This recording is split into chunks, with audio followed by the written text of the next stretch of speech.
ఒక పాస్టర్ గారి అత్యుత్సాహం కొట్టిన దెబ్బ ఇప్పుడు ఆ పాస్టర్ గారి కుల ధృవీకరణ పత్రం ఎగిరిపోతుంది.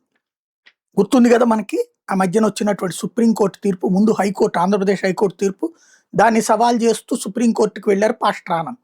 ఆయన ఒక వ్యక్తికి సంబంధించిన స్థలంలో చర్చి కట్టేసుకోవడానికి ప్లాన్ చేస్తే ఆ వ్యక్తి దాన్ని తప్పుబడితే అతని మీద కులం ఎస్సీ కులమైనటువంటి నన్ను తిట్టాడు అంటూ ఎస్సీ ఎస్టీ అట్రాసిటీస్ కేసు పెట్టాడు. ఆయన ఒక పాస్టర్, ఆయన పేరు ఆనంద్. పాస్టర్ ఆనంద్ తన అఫిడవిట్లోనే పెట్టాడు పాస్టర్ ఆనంద్ అని.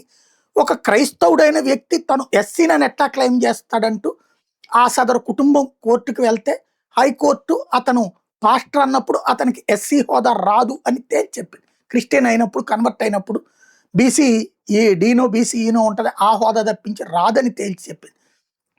చెబితే అతను ఆ తీర్పుని సుప్రీంకోర్టులో సవాల్ చేశాడు. సుప్రీంకోర్టు కూడా దాన్నే ధృవీకరిస్తూ నువ్వు మతం మారిన తర్వాత కులం ఎట్లా వర్తిస్తుందని తేల్చి చెప్పింది. ఆ కేసును కొట్టేసింది, ఎస్సీ ఎస్టీ అట్రాసిటీస్ కేసు. దేశంలోనే ఆ ఒక్క వ్యక్తి యొక్క స్వార్థం టోటల్గా కన్వర్టెడ్ క్రిస్టియన్స్కి ఒక పెద్ద షాకింగ్ పరిణామం అయింది. ఇప్పుడు ఆ పాస్టర్ ఆనంద్కి రెవెన్యూ శాఖ నోటీస్ జారీ చేసి నీ కుల ధృవీకరణకి నిన్ను తీసేస్తున్నావు, ఎందుకు తీయకూడదో చెప్పని.